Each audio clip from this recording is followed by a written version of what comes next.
হযরতে হাবিবে আজমি রাহমাতুল্লাহ আলাইহির নাম আপনারা শুনছেন কি শুনেন নাই? জি। আল্লাহর ওলি হযরতে হাবিবে আজমি উনি সুদ করছিলেন। কেমন সুদ করছিলেন? সুদের উপরে সুদ, চক্রবর্তী সুদ আছে না নাই? সুদের উপরে সুদ, চক্রবর্তী সুদ করছিলেন হাবিবে আজমি।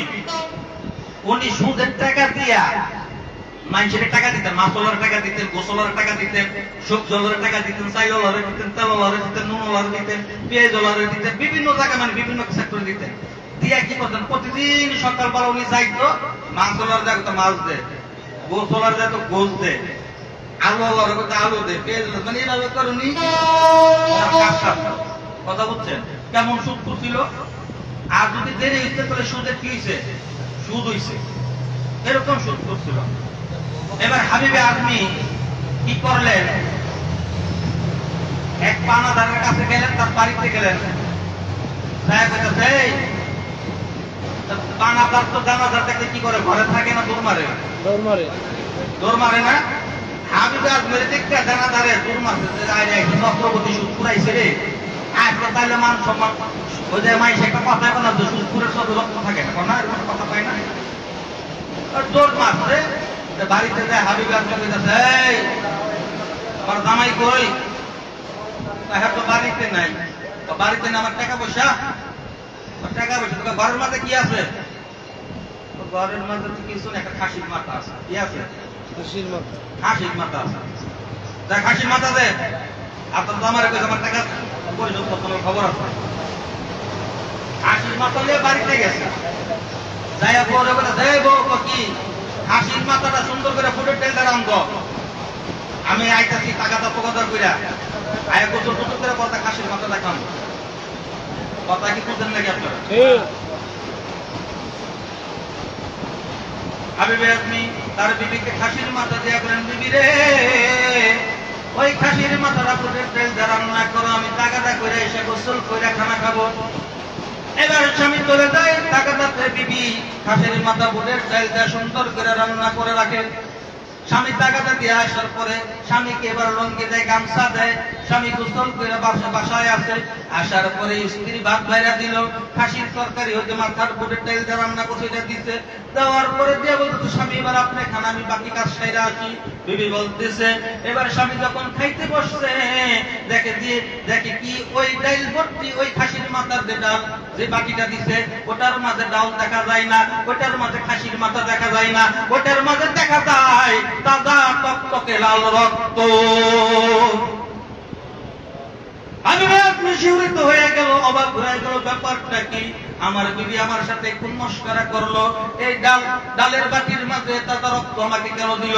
এবারে বিবিরে ডাক দিয়ে বলে, বিবি রে ও বিবি কোথায় আছে সে জিগায়। এবারে বিবি দৌড় দিয়ে আসে, স্বামী কি হয়েছে? এবারে স্বামী বলতেছে, বিবি রে আমি তোরকে খাসির মাথা দিয়ে গেছিলাম গোটের ডাল দিয়ে রাঁধতে, তুই রান্না না করে আমাকে সেই জিনিস না দিয়ে তুই আমাকে রক্ত বলা বাকি কেন দিলি? এবার বলতেছে বিবি, স্বামী গো না না, আপনি আমাকে যা দিয়ে গেছেন তাই আমি রান্না করে আপনাকে দিছি, আমি বাকি ভর্তি রক্ত আপনাকে দেই নাই।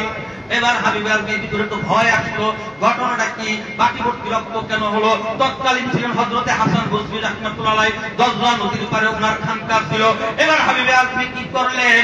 সাথে সাথে আর দেরি না করে হাসান বসরির দরগায় খানকায় চলে গেলেন। হাসান বসরির খানকায় যায়, বলতেছে, হাসান রে ও হাসান কি হইছে? আমি আমার বিবিকে একটি খাসির মাথা দিয়েছিলাম গোটের ডাল দিয়ে রান্না করে দেওয়ার জন্য, আমি টাকাটা করে গোসল করে যখন খাইতে বসলাম, আমার বিবি যখন আমাকে ওই বাটি ভর্তি তরকারি যখন দিল, হাসান রে আমি খাইতে যাই দেখি ওই বাটির মাঝে খাসির মাথা নাই, গোটের ডাল নাই, ওই বাটিটার মাঝে তাজা টকটকে লাল রক্ত। এর হাকিকত কি তুমি আমাকে বলতে হবে? এবার আল্লাহর ওলি হযরত হাসান বসরি রাহমাতুল্লাহ আলাইহি বলতেছে হাবিবে আজমিকে, হাবিব রে তুমি যে সুদ খাও, তুমি যে চক্রবর্তী সুদ খাও, সুদের উপরে সুদ খাও, তুমি যে মানুষের কাছ থেকে শোষণ করো, এটা তোমার জন্য হালাল না। তার কারণ আল্লাহ তাআলা বলছে সুদ খাওয়া হারাম, কথা ঠিক কিনা?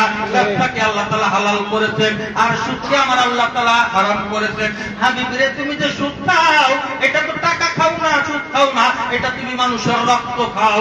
এই জন্য আল্লাহ তাআলা তোমাকে সেই হিকমত দেখায় দিল, কুদরত দেখায় দিল, তুমি হাবিবে আজমি মানুষের থেকে সুদ খাচ্ছ না, তুমি মানুষের রক্ত শোষণ করে খাচ্ছ, চষে চষে খাচ্ছ। এবার হাবিব ভীত সতর্ক হয়ে গেল, মাথাটা নিচু দিল, বলে হাসান রে, এর থেকে বাঁচার উপায় কি আমাকে বলে দাও, আমি কিভাবে বাঁচতে পারি?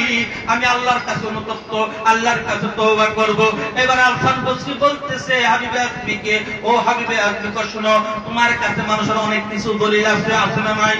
অনেকে দলিল দিয়ে টাকা নিছে, জমি বন্ধক দিয়ে টাকা নিছে, বাড়ি বন্ধক দিয়ে টাকা নিছে, স্বর্ণ বন্ধক দিয়ে টাকা নিছে, বিভিন্ন কিছু দিয়া তোমাদের কাছ থেকে টাকা পয়সা নিছে, এরকম আছে না নাই? আছে।